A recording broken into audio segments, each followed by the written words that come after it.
the day-to-day looks really nice. You got it. I couldn't get it. The day-to-day looks pretty similar to Jacob, right? We all have the same responsibility, the same goals. The ways that we get paid is, hey, those triages that turn into sales, and booking appointments. I don't spend as much time an active as Jacob. So Jacob's crushing the appointments. So he's the leader in our group here. But I think the biggest thing is just being in real time is the only time, and then being in a real conversation. So we have scripts that we follow, we have frameworks that we follow, but just being in a real conversation with people is what's really made the difference, right? Not because I know that a lot of you guys are sending messages out to people, and these people are getting hit up every day, right? Someone told me yesterday, like even in LinkedIn, right? I forget what it was. I got an awkward message in LinkedIn and they're saying like, yeah, being on LinkedIn is like being a celebrity, and TMZ being after you like all the time, right? So people are constantly getting pitched. It's just like, what can we do to kind of stick out? I think what we do is just, until they don't tell us to F off, we keep going. There's no amount of time. Like, people always ask us, like, how many times do you follow up with a prospect? How many times do you send a message? I'm like, I'll send it as much as I want to. I'll send 10, 15 messages till I finally get a response. I'll bug them. Sometimes I'll bug them every day. Sometimes I'll bug them 5 times in a day. Sometimes I'll let a few days go by. There's no like answer to saying, hey, you can only do this. So until someone doesn't buy from you, until they tell you, you know what, stop talking to me or stop texting me or F off, I will keep going. I'll assume that they're busy. I'll assume that whatever it might be. Assuming is a really good thing too. I tell a lot of on our GST calls, like, assume. So send a message, be like, hey, I assume right now is not a good time for you. You must be busy. Let them correct you. People love to be corrected. So there's some of the responses that we're getting is when I'm assuming things. And then it's the same reason. I think Cliff and some of the other guys, like Cliff and Chris, have heard me kind of say this. So for the new people on here, you'll understand that I assume all the time, and it works great. So my little tip for you guys today is assume and let people correct you, because people love to correct you. Hey, Chris, that shirt looks like it's orange. And you'll be like, bro, it's not orange, it's red. And then you continue, and they correct you, and they throw up information on you. So our outreach and our success has been in booking appointments has been with that consistency of nonstop follow-up, savagery, as Rahul likes to call it. Yeah, my favorite is that intro message where, hey, name, you're an agency owner too, right? And if they're not, they have to say something, because they're like, no, I'm not an agency owner. No, I do this. So right away I don't get rid of them, but I know there may not be a qualified prospect for us, like first message. So boom, I don't have to spend as much time on that anymore. Cool. All right. So in the chat, I want you guys to drop what you're struggling with in setting, or number 2, what kind of questions you do have for us, because we can go and monologue this shit, but this isn't what this is for. This is a live Q&A. So if there's any specific questions, like how to get rid of a ghost or get a ghost to re-engage, how to start a conversation, or maybe even a lot of the guys are copying and pasting scripts. Scripts are merely frameworks. That's why we give them away. That's why everybody should be willing to give away their playbooks. It's because the new owner of that manual that you give it to does not know how to operate it. And when they don't know how to operate it, then this shit doesn't work. It's because they don't know how to audible. They don't know how to make changes. And that's the most important thing, is how to make a fucking change. Because if our script says 1, 2, and 3, and then some guy says, what time of day is it? And you get stuck because your next line on your script doesn't allow you to answer the time of day, then you're kind of being a robot. We just have to also be aware of what the opposing or the other person on the other side is saying too. Okay, we got a question here. Let's see it. Don't know if this is messaging or sales, but how do I warm people up before the call? Okay, I'm gonna let Jacob answer this first. So how do you warm people up? Because like, this is something we go back and forth with. So we don't blame each other, we improve each other. That's why, like Jacob told whoever heard our morning routine, 7 a.m. California time. I don't like that time personally. I want to do it earlier, but I'm being respectful for Ben. I'd rather do that at 6 a.m. just so you know it's coming, big boy. It's going to be a little bit earlier soon. But my point being is, we work closely back and forth with each other, because each piece of our team is important to us. Because we don't want any J.R. Smiths on our team where we hand them the fucking ball and they screw things up like he did with LeBron James in the championship versus the Golden State Warriors. So that's kind of our mentality, is like an athletic mentality. And let me go back to the question. How do we warm people up? Is I give feedback as the salesperson, and I say, this is what I don't like about this call. This is what I do like about this call. And this is what I wish that person knew before the call. So now, Jacob, go ahead and kind of explain what you do. Yeah. So to keep people warm, what I do is I just kind of create touch points, excuses to reach out. So, let's say I make sure they got the email, and let's say I schedule an appointment for Tuesday and it's Monday. Monday night, I might reach out and say, hey, Rahul's looking forward to talking to you tomorrow. Just, checking in. If I don't get a response, maybe I'll go into the calendar and I'll add something like an extra text into the calendar and resend it. So they get another notification saying, oh, you got another email from us. Another thing I'll do is I'll reach out and say, hey, did you get the Zoom link for today? So just creating different touch points. Obviously, you don't want to overdo it because people have lives too, and you don't want to be disrespectful. But there's times where you can just create an excuse. They don't know any better whether they got the Zoom link or not. So I'm just being customer service, being the nice guy, making sure you got it. So, and those sorts of things really help because we're in their minds more, and it makes them more excited for the call when you're creating touch points. I know some of you guys may not have the group that Rahul and Cody have built, but obviously we leverage the hell out of the group. We tag people, and that's the biggest way we keep them warm in the GSD we do. Yeah, and just touching on what Jacob said, like all of us are doing this together. So like even myself, even Cody, we're all kind of leading by what example, and also finding different ways we're leaking things, because there's so many things we got to do in a day. But this becomes the most important thing to us of all time, is the ability to get more customers, because then we can do more things with our money and our time. So if our goal is like to hire more people, what the brain is going to tell you to do is like get good at SOPs. My whole thing is like do financial planning. Like, can you even hire them in the first place and keep them a long term? Or would it make more sense to get a better consistent sales journey and be able to close people more, and then fix all the other problems behind it? And that's the problem I choose to fix more and more, is like the sales stuff, and create new bottlenecks in my life that I can fix later. Because without sales, why am I trying to anticipate a problem that doesn't exist yet? So if every single Shark Tank member of that whole thing is like, sales is the lifeblood of a business, not an SOP for fucking hiring somebody just now.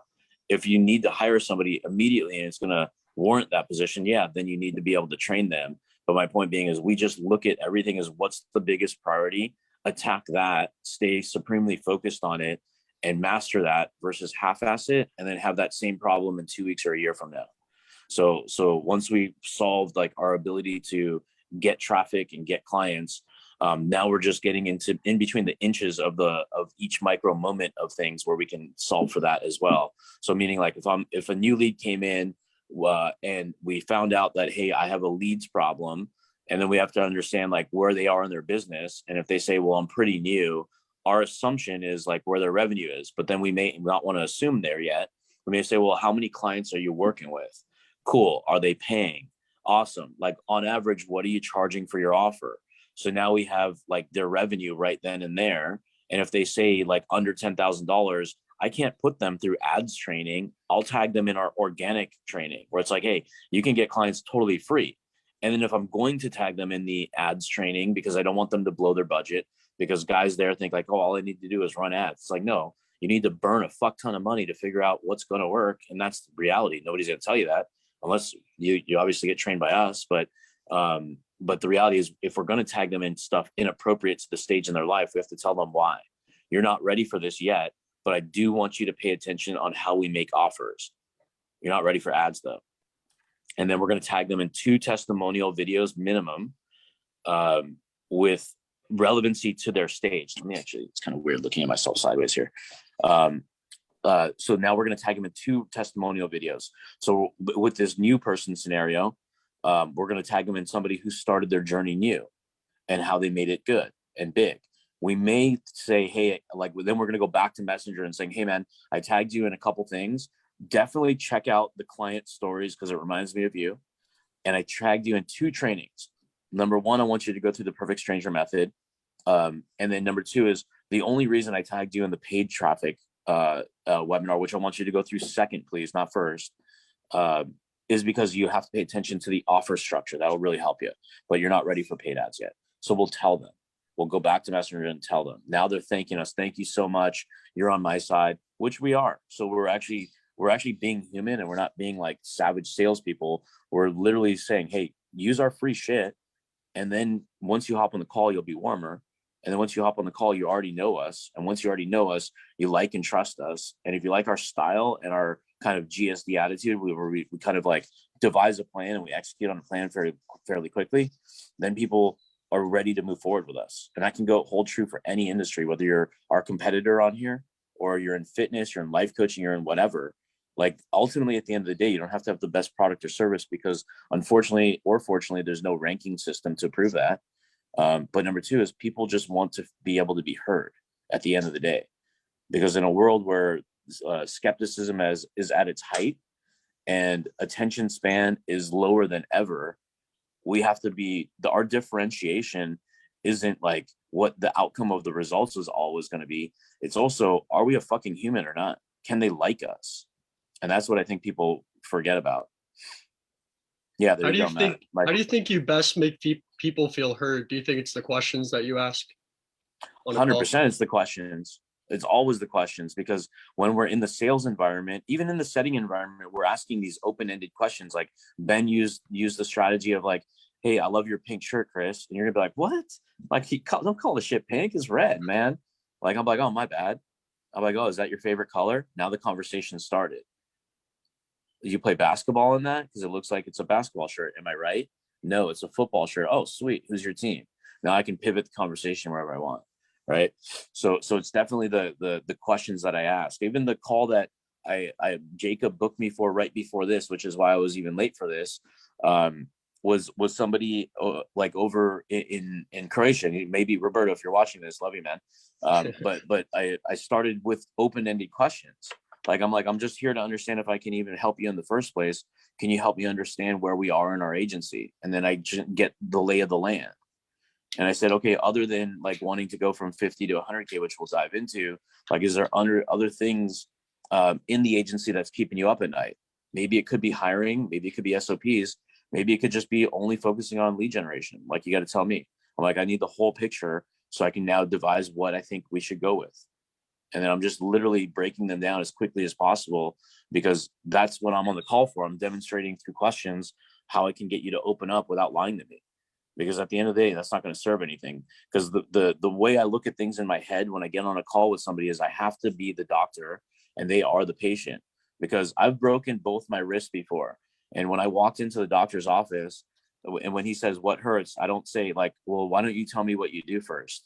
Like, so that's what people are maybe doing to you. So we have to just be able to open them up more, because when you're getting that resistance right out the gate, then something's wrong with either A, how they got on this call in the first place, or B, your marketing. B, your marketing, A, your marketing, which is how they got on the call in the first place. And then B, it's like how you're opening the conversations.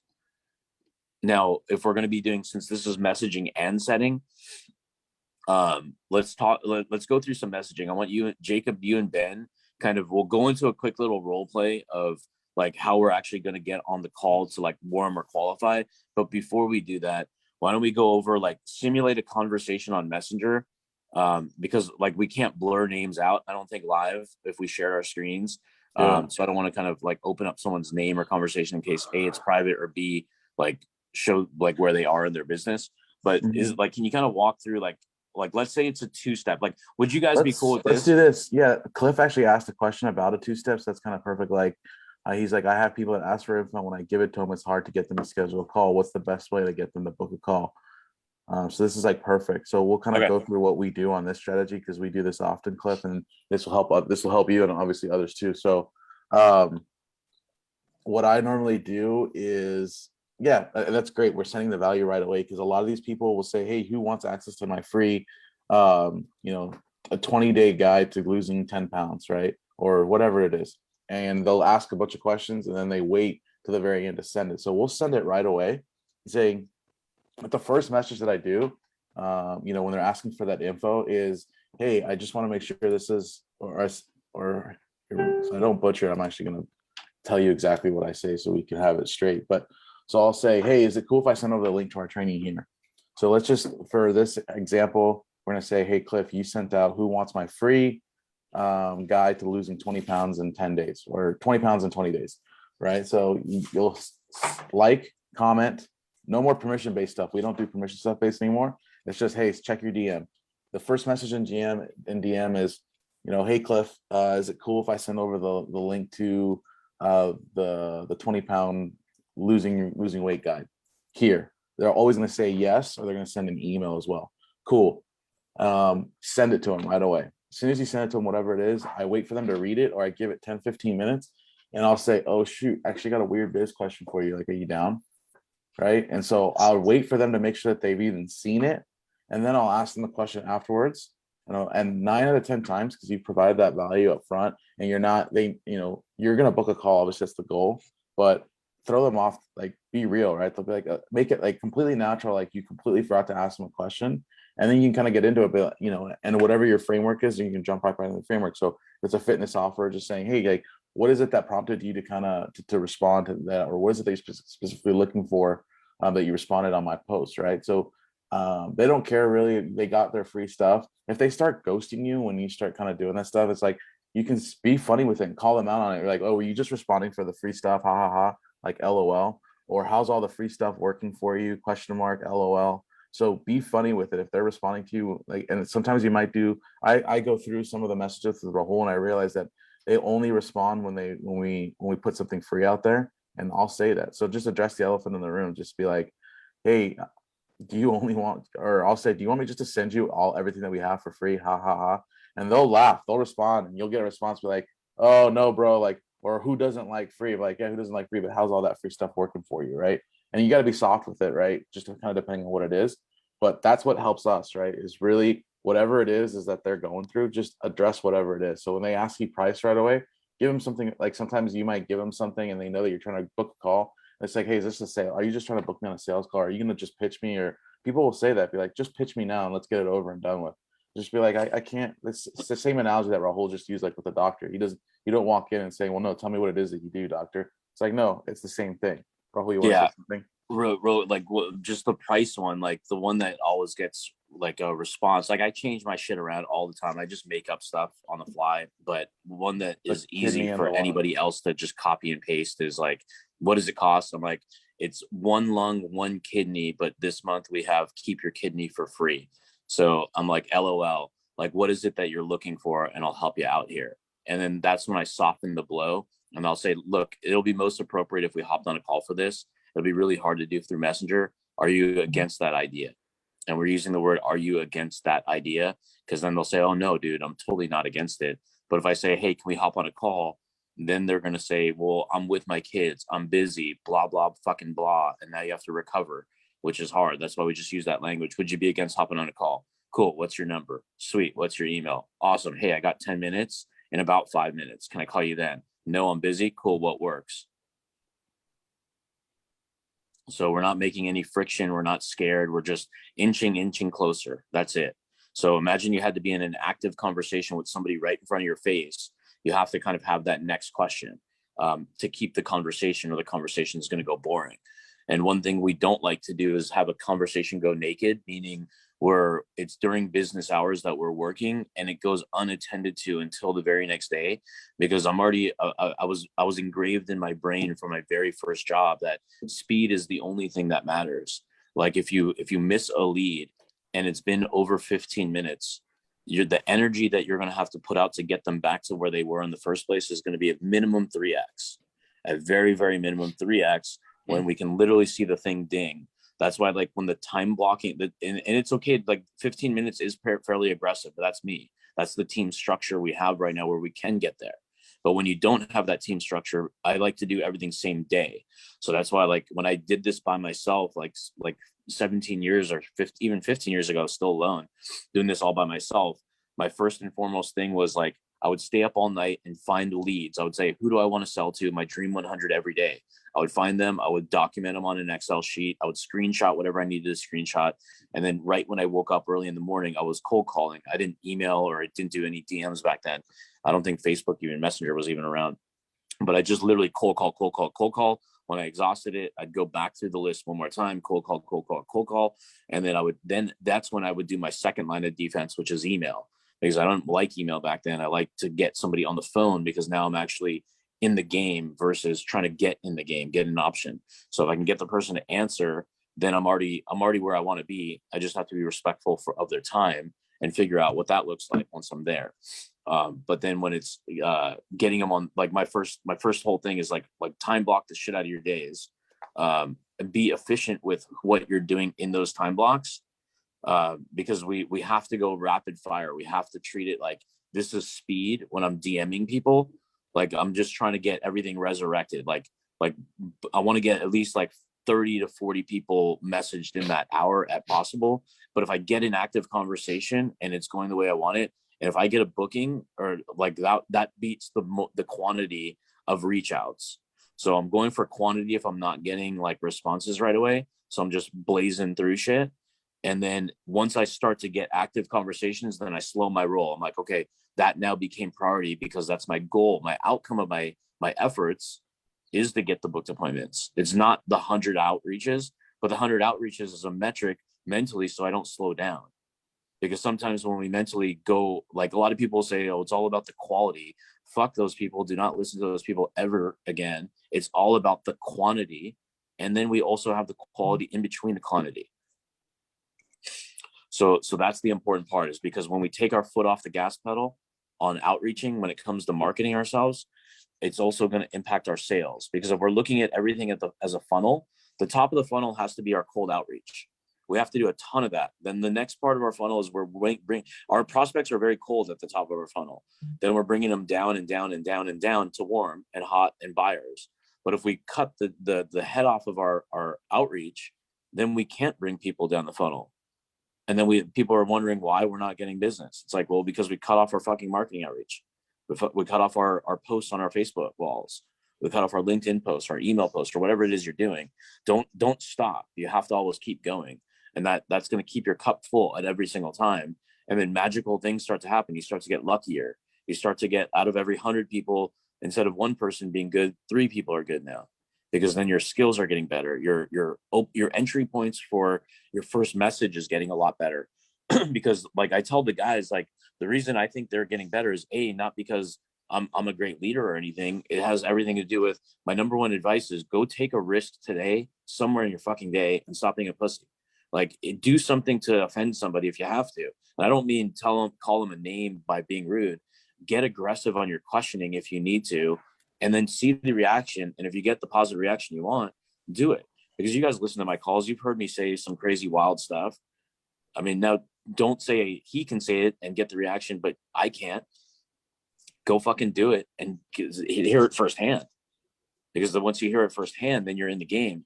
Because otherwise we're just constantly students and practicing. Because I can be like I don't know if you guys remember this name, Sasha Vujacic for the Lakers. Greatest practice player in the world. You get that dude in a game, the dude choked every fucking time. So get in the game now. Don't just stay on the practice field. Hey Cliff, who's your ideal client? Who are you going after? Well, I've been doing health and fitness for over 20 years. And now I've kind of expanded everything that I'm doing for not just health and fitness, but now it's health and fitness, mindset, interpersonal relationships, being present, sedation issues, and then also helping people with their business structure. So essentially, when I talk to people, I tell them that I help them to feel better, look younger, live longer, have more sex, and then make more money. So I'm looking for executives, entrepreneurs, business people that actually can control their bottom line. I essentially can help everybody, but the people who I'm looking for is like if they're in some type of sales driven industry, I can help them make money much faster. But if they're building a team for their company or for their business, I can teach them the interpersonal skills to be able to grow their business better. Okay. I was wondering, the reason I asked was because depending on who your ideal client was, if it was people that were just trying to get more exercise and then weren't like entrepreneurs and business people, I would suggest being a little bit more aggressive about getting them on the phone. But the reason I say maybe not, and actually to draw out a conversation on Messenger, is because it sounds like the people that you're talking to are a little bit more sophisticated. They're not just going to hop on the phone with a guy on Messenger. But for example, we have Instagram ads going right now. And my strategy is a lot different between Facebook and Instagram. On Instagram, I ask for a call right away and I let people deny me. And part of the reason I do that is because right after I'm going to send them the link to whatever training they wanted, and I get them in the Facebook group, and then we can go re-engage on the Facebook group. But whenever they first get to the Instagram, I ask for a call literally right away. And some people do, some people don't. And I feel like the people on Instagram are just a little bit less sophisticated than people on Facebook, because people on Facebook get messages, probably all day long. So that's the reason why I asked that. Yeah, I mean, I'm going to be starting to go over to LinkedIn too as well. So it's not just going to be the instant phone call immediately. So it's like I'm on social media and online all day long talking to people. So I don't want to bother these people because they're working and they're in business and they get a message from me like every day for 21 days. And then you piss them off and then they're just like, leave me the hell alone. But then at that point, they tell you, no, I'm not interested in your services. But I don't want to push them too hard for that pushback. But I want to make sure that I stay in front of them and make sure that they're seeing what I'm doing. I mean, one thing that I've done is I created a list. Everybody that asked me for something, I have a Facebook list, and then I put specific marketing targeted toward that list, that if somebody asks me for something, then they're going to see my posts as opposed to everybody else in the large algorithm of the 5,000 friends. So it's narrowed down. So there's maybe about 300 people there that I'm constantly putting more content in front of them, since they already showed some interest. So that's one way of being able to keep up with them a little bit more. But I want to be able to have more of a conversation and get them on the phone. And if the conversation goes dead, what's a good way to restart it without being like, hey, how you doing? Or how was your weekend? Or what's up? Or how's your day been? Because they don't deal with that shit. Okay. I'm going to think for a second on re-engaging a Re-engagement. conversation. Have you found a solution, or are you still looking? Have you found a solution? Yeah, I mean, that's a good one too that Ben's just mentioning. Am I muted or am I good? No, you're good. You're good. I'm good. Okay, yeah. So, have you found a solution, or are you still looking? Is always obviously a good question, but like, like you're no different than the marketing agency we have, in the sense of we have all these different types of folks we can help. We have all these different types of services that we can help. We just have to identify what is the pain point that's keeping them up late at night that would be worth solving first. Because while your entry point may be like fitness for some, once you get in the door with that angle and you get on a phone call, then you can open up the rest. Because I think when we offer too many things, it's hard for us to self-identify what we do for that individual, because we're trying to say because then when somebody asks us what do you do? It's like, well, I can do fitness, I can do productivity, I can do hiring, I can do bottom line integration, or whatever it is we do. So we confuse ourselves. So I'll just kind of give it from a lens of how I even started my business. I do digital marketing, and I know it's fucking Shark Tank out there. So my entry point to my competitors, when I'm cold calling my competitors or emailing them or DMing them or whatever I'm doing from an outreach, I like to put myself in the biggest disadvantage spot when I'm proving concept, where I'll cold call, I'll cold email, I'll do the hardest, dirtiest work, because I know if it works there, it's going to work everywhere else. It's going to be a lot easier. And that's just the way I operate. I like to put myself behind the 8 ball as much as possible when it's new. So my entry point was something that we call graphic design. I would sell them graphics, because I knew that was a headache business. It wasn't a desirable overhead to have staffed on your team. So I'd say, hey, you run an agency and I see that you do Google ads and Facebook ads. Would it be cool with you if I offered you a free graphic for your next campaign? And my promise to you is it's going to outperform whoever else you're using. So my assumption is they're using somebody else, whether it's in-house or out-house. And I'm going with a sexy offer. I'll do it for free. Now, when they come back and saying, hell yeah, I'm like, cool. When would be an appropriate time to connect? Then I go back in, they give me the number now, tomorrow, blah, blah, blah, whatever the fuck it is. They're motivated to get on with me now. I get on the phone. I'm still not giving them anything for free yet, because I have to identify, are you my ideal customer or not? I'll say, cool, let's just assume you love my shit. let me just tell you the price of what I'm going to charge you going forward after we do our free trial, X, Y, and Z price per unit. Now, just out of curiosity, let's just assume we love each other and we're going to go forward. How many units can you send me every month? And then they're going to say 10. I'm like, okay, cool. My brain says, okay, that's $27.50 a month. I'm in. I'm done. This is worth executing for $50. So I'll get my designer to do shit and I'll get them to love us. And then we have a client. But then what I'm doing, since I inched in with the design, now I'm going to say, hey, now that we're doing the design for you, what other areas can I help with? So what I'm getting at is, if you get in with fitness, then you can find these other areas you can help with. So you have to find that entry point when it comes to your messaging. So Ben, like when we're doing 2 steps, or we're allowing or doing groups, like Ben will ask questions like, hey, like what is it that you're looking for help with? And then hit send. And then next message saying maybe it could be lead gen, sales, paid ads, SOPs, etc. And then you hit send again. And then we get the response sometimes like, LOL, all of it. Or somebody will say, I need help with my sales process. So we're kind of leading them on. Mm-hmm. Yeah. So when it comes to your business, right? I just say, hey, so when it comes to your business, I guess, which would be the biggest game changer for you? ... Send that as one message. And to name a few pieces here, ... Real traffic, appointments, sales, retention, scalability, fulfillment. And they'll mark it down as one specifically, or sometimes they'll say all of it, like a whole set.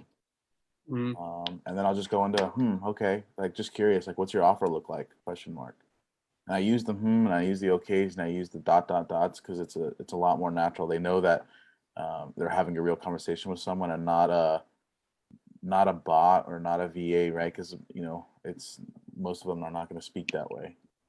Go ahead, Michael. Well, I noticed everyone else, not everyone else is talking, so I just want to make sure it's cool. Are we allowed to put input Yes, in? Or this is a Q&A for you guys. We want you to. 100%. Yeah. okay. Makes it easier on us. One of the biggest things that you can do to re-engage is actually knowing if there's a problem to re-engage with. So finding out ahead of time, what they're struggling with, and then you can kind of just come back at them. Hey, have you been able to figure such and such out? Would you like me to send you something? And then just kind of throw value at them. So it's kind of like in the follow-up. No, I'm not going to lie. I'm not super experienced in like outbound messaging and stuff like that, but I'm pretty proficient in sales, and the way that I approach my my discovery process and the discovery phase is just really just asking them questions about stuff. So instead of like, oh, what do you feel like you're having issues with? Is there anything that you're possibly having issues with right now in your business? So then that can give them the opportunity to say they have the issue versus just assuming that they do have one, if that makes sense. Yeah, Yeah. that actually reminds me. I just made a very small tweak recently. When I was asking a question, like a consequence question, like, for example, like, what's going to happen if you stay in the same spot that you're in right now, stay down the same road currently? And I noticed that every once in a while, that type of question would turn somebody off, right? Like they're like, well, that's kind of a dick question to ask me. Like, I know I'm not doing well. So the way I would change it is it would be something like, what if you weren't quite able to solve this traffic issue? Like, what does that look like? And they're a little bit more receptive to answer that because, you're just not quite able to figure it out. It's not that you didn't get any sales and you have no traffic. It's just you didn't quite get to where you want to be. What does that look like though? Yeah, that's right, because you want to actually bring up their problem that they're having and downplay it, because if you downplay it, they're going to correct you.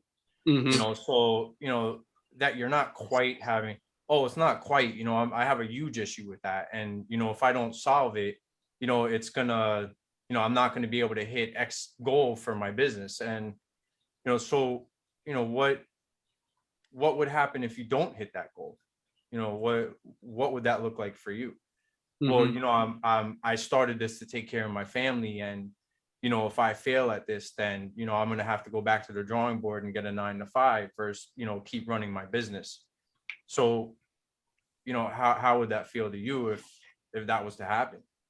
So, well, it would destroy me, so I wouldn't be able to take care of my family. So you just lead it down that path to build the emotion. So you go from the main problem of the actual issue that they're having, and what is that issue going to cause to them emotionally, so that way you have something to connect it to at the end. Because if they give you an objection at the end, now you can say, well, you told me earlier that this was going to destroy you if you weren't able to solve this issue, and now you're telling me you want to think about it. And this is obviously after you do your objection handling and handle the think about objection. But if they keep giving it to you, well, how much longer do you want to actually put this off and actually, get closer to the point where you have to go back to that 9 to 5? Don't you want to solve this issue now so you can take care of your family? Well, yeah, obviously. Okay, well then what do you need to do to put yourself in the best position possible to ensure that you're able to take care of your family when you go home and you go to sleep at night? What does that look like for you? Well, yeah, let's just do it. So it definitely, for sure. Yeah, so I have a quick question too, but I wanted to put in a little bit of a tidbit on the messaging side, something that's worked for me. So like sometimes what I like to do is if people don't answer my message right away, and it'll just be like one single message they didn't answer, instead of like trying to re-engage again and start like a whole new conversation, I'll just continue with what we were already talking about. So like, for example, I might be like, so like, how's everything going right now? Is it going well? Question mark. And then if they don't answer that, I'll be like, or is it not going so well right now? And then it'll just re-engage and continue what I was talking about. Cause it's kind of like a bigger commitment trying to get like a whole other conversation started. So like, yeah, that's one little tip there. But one question I had was like, do you guys still use like a lot of questions on your calendar link if you're trying to get someone to like book in a call with you? Because sometimes that can build some resistance if people don't want to answer those questions. Or do you just prefer to book in the call for them and just get like their email and phone number? Yep. Book it for them. Okay. You get like a 50% drop off when you're sending out a calendar link to them. So if you're in Messenger with them, book them in Messenger. If you're in LinkedIn with them, book them in LinkedIn. The chances of you sending them a link and then booking to the call is like, it's about a 50% drop off rate. So you've already worked hard, just do it for them. And then as soon as you do it, saying, hey, just sent you over a calendar link. You mind confirming for me, or making sure that you got it? Or you can be funny with it. I learned this from Rahul. Like Rahul always says, like, hey, can you please accept it so I can see the little green light on my side? It's like a little game that I like to play. I don't sleep at night if I don't see that green light on my account. Like just something stupid like that. So that they accept it. And they'll laugh about it. Be like, yeah, I can do that for you. And then the last thing's like, or you can just say, hey, can you do me one, please? Like just favor is please show up on time, and hit accept on that button. So I make sure that you understand and you show up on time. And that way I'll make sure that I get good sleep tonight.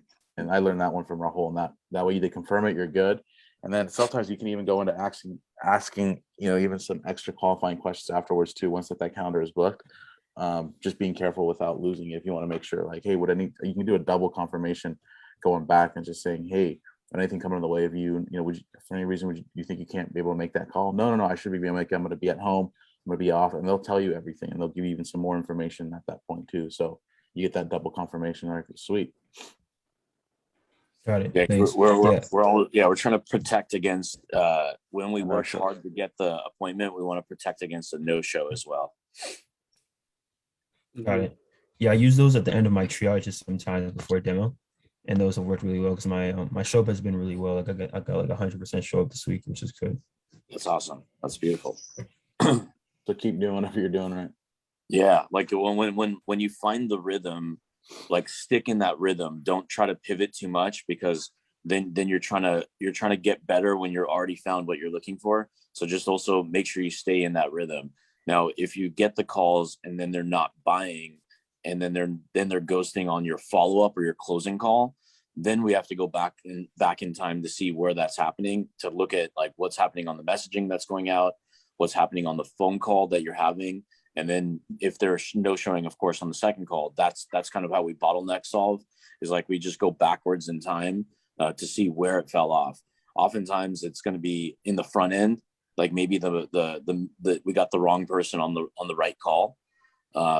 And who knows, maybe it was actually the triage that fucked things up. And we just have to be open-minded to improve each little step, because once we solve like the Facebook post to the initial set, that initial triage call, then the closing call, then we have a multi-million-dollar business, right? So if we kind of look at it from a simplified standpoint, without having to get like get cloudy and misjudgment of like what it is to run a business, because some people are thinking like, oh, I got to open a business bank account. It's like, dude, who gives a fuck? Like, oh, I got to hire people. Who gives a fuck? Let's solve our marketing and our offers and our niche and our clarity and certainty on what we do. Because if I'm 100%, because I've literally hired people where I don't even know what I do sometimes. Like, oh, it's like, dude, just sell SEO. Dude, just sell Facebook ads. But now that I've created so much certainty and clarity on how I can knowledge transfer this into Jacob and Ben's brain, now I can actually grow this motherfucker fast and blaze this trailblaze every day. Like while we're sprinting, other people are crawling, right? And that's what we want to help you guys get in that position, is that certainty and that clarity, because then your marketing gets clearer, your messaging gets clearer, your certainty gets clearer, your authority gets clearer, and then you're just naturally gifted on the phones all of a sudden because you're finally clear, if that makes sense. Because the customer will always throw us off. Can you do this? Like, well, let's talk about that after we talk about this. So we have to constantly be reframing, because I was the guy that, can you do like web design? Sure. Yeah, absolutely. Let's talk about that now. But then the client really came in for more traffic. So now I have to reframe the focus on what I do, what the client does, etc. So I'm now saying, okay, no problem. Let me get this straight. Like you have a traffic problem to the existing website that you have, but then you want to do another website that doesn't have any traffic. Now, what would be the priority of where should we start this conversation? And they'll say, oh, you're right. Let's do the traffic. Okay, cool. Because no amount of traffic doesn't even matter. Don't worry about the website. We're not even going to use it anyways. We don't have to reinvest 50K into one. Let's just focus on how we can get the maximum traffic so we can get you the maximum amount of clients. Does that sound like a good plan to you? Yes. Now we're reframed. And you can do that by messenger. Like messenger strategies isn't all just text-based. Guess what that thing also does? There's a little button that you can actually do audio notes too. So you going from text to increasing intimacy slightly. And then guess what else you can do? You can make a selfie video and you can send it through. And guess what that does? Increases intimacy. And guess what they do on the other end? They'll now heart your shit. Now they may do a selfie video back. If they do a selfie video back, then fuck, you have a better, more in-tune relationship already. They feel like you're so personable. And guess what? It took you like 30 seconds to do the video, and it may take you 70 seconds to do the text message. So we're just going raising intimacy slightly. And when I do videos, I'm like, hey man, just make sure you heart this video so I know you got it. But anyways, it was great talking to you.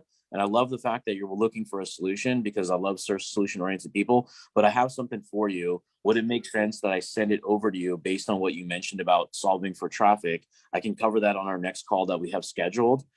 Let me know back. Shoot me a video or an audio note back. And then I've prompted them to do that.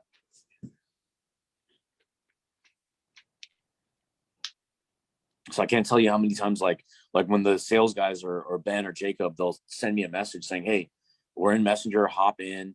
This is the problem. Do a video. It's time for you to step in and help me with a video. And guess what I say? Yes. When do you want it? Now. Okay. It'll take me 60 seconds to do a video. I'm not going to do a retake.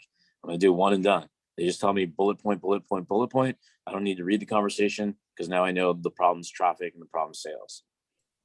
Sometimes it takes, as full disclosure, because we're transparent here, sometimes it does take one reminder for Rahul though. Oh yeah, I'll say I'll do it now. Then like 20 minutes later, it's like, did you do it? Like, yes, I'm doing that. Full transparency. Sometimes. Yeah. So we definitely that's where we have the reminder system. But yeah, I mean, once you guys get this rhythm in place, and we can teach you this stuff. So I want to do this right now really quickly for everybody here. Whoever's not on this challenge, it's $10 fucking. I'm not even going to ask you to be on it. I'm going to demand you be on it if you don't mind. I don't mean to be rude or forthcoming, but or I do, I don't know. But make sure you get this ticket, because literally, like I'm not going to throw Cody under the bus, but I know on weekends he definitely likes to get some beauty rest, because he needs a little more than the rest of us. But he's raising the price by, I think, $20 today. So it's $9.69. It's going to be either $29.99 or $19.69, whatever numbers he picks. I don't really care, but either way, it's going to be super valuable. But if you're not already in, tap that link right now and get in there. And then all you guys in Facebook land watching this on live and or on the replay, hit the link. It's in there. These guys Jacob and Ben will either, if you hearted this video or engaged in it, expect a DM. We're already going to reach out to you, but we'll drop the link, make it easier for yourself, and save us some time. Just grab it for $10, because we will blow your fucking minds. Yes, we'll be doing these Saturday sessions going forward. We're going to just pick a topic and jam out on it. Typically, we're going to be allocating about an hour for these things. Sometimes we may go 2, not sure yet, depending on what we have going on with our personal lives and family, and if we have sales calls lined up. But now that I got that out of the way, get in that 100K challenge. Don't fucking miss it. But back to this, like all you need is, like, I know Russell Brunson talks about your one funnel away. I think that's when you're one funnel away, when you have you're almost like, it's almost like you can say that about anything. You're one sales process away, you're one setting process away, you're one hire away. So, I mean, we just have to kind of back into what makes sense. I'm backwards looking forward. The way I structured my company was just sales. I was a wild hyena, just calling. Fulfillment, I didn't give a fuck about, because it was easy for me. I would just do that at nighttime. I would never waste my daylight hours. If the sun was up, it was all about calls. But if I went backwards in time, I think the first hire I would actually do is a setter, not an assistant, not fulfillment, not anything else. I would do a setter, so they can actually do those calls for me, warm people up, and then I can actually build the business behind it. Like, I can build those CEO level tasks, or whatever we want to call our titles, because I don't really give a shit if you're a CEO, a janitor, or whatever. I mean, at the end of the day, the shit rolls downhill to us. So my whole thing is, once we get the setter involved, they can do the outbound calls, they can do the relationship building calls, they can follow up on your Messenger, your LinkedIn, your IG, your TikTok messages, whatever platforms you're using, and do the grunt work, but also give them, like, the process and strategy behind it. So it's like, Ben, between 11 and 12, do not stress yourself out with any messages. Shut down everything you possibly have dinging on your phones, and you're only focusing on your follow-ups. Now your follow-ups are not leaking, because while we want new people in our funnel, in our ecosystem, to warm up, and we want to hit some numbers, we cannot lose sight of our number one core, like, goal is our revenue goal. Because if you're going to be so focused on trying to get 100 booked appointments in a month, and then we're leaking the 10 people we could have closed because you let them go because you're trying to chase a number, we can't do that, because we have to always resurface our brains to, like, what is our overall goal? Our overall goal is to bring in 20 to 30 new clients every month. Now, how do we do that? We need a high volume. Once we have the high volume, how do we not lose the people on the journey we brought them already on? Because when I started off, the 3 archetypes, archetype 1, they're new and don't have much money. They're going to be a 30-day closing cycle. We have to find financing for them. We have to teach them, like, how to borrow money. Number 1 from PayPal, number 2 from Fundwise, number 3 from a credit card, number 4 from family and friends. So we're teaching them this stuff, but we're first getting them committed into us. Archetype number 2, skeptical. We have to break skepticism. Archetype number 3 is they're already a buyer. We just have to say less to get more.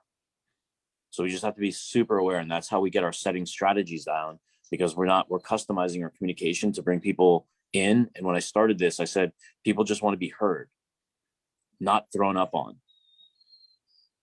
And does that make sense to everybody? One in the chat, if that makes sense. One on Facebook, if that makes sense. Cool. Okay, somebody had a question. I think it was Huria. I have a question related to tagging. I'm gonna let Ben or Jacob take this one. So go ahead, Huria.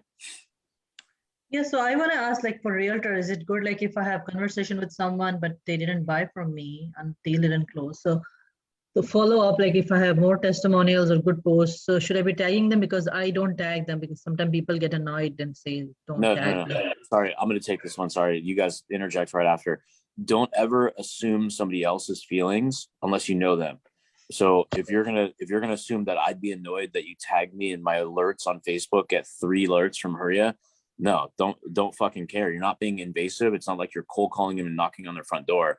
You're literally saying, hey, let me prove to you, for your benefit in your own life, that you can be comfortable with me by showing you proof of concept that this already works for other people. So you already know a real estate agent is gonna, like, bitch out at the end and say, like, well, give me 3 references. You already beat them to the fucking punch. Nobody needs references. They need confidence. Mhm. Yeah, and you're creating familiarity with them by tagging them too. So Michael's spot on there. Yeah, you and plus, psychologically, when you tag people more and more and more, they're gonna remember you. They're like, when they see your name, or they'll be like, Huria just tag me in this, Huria tag me in that. When I get tagged by people, I'm not going to respond to shit, because I'm like, if I'm not in a buying zone, I don't really need to respond, but I do remember that. So in a year from now, if I got tagged by somebody last year, like 6-7 times, And then I'm like, oh, who is this Timothy Randall? I'm like, fuck, let me look him up. Oh shit, like that's the guy that did that thing.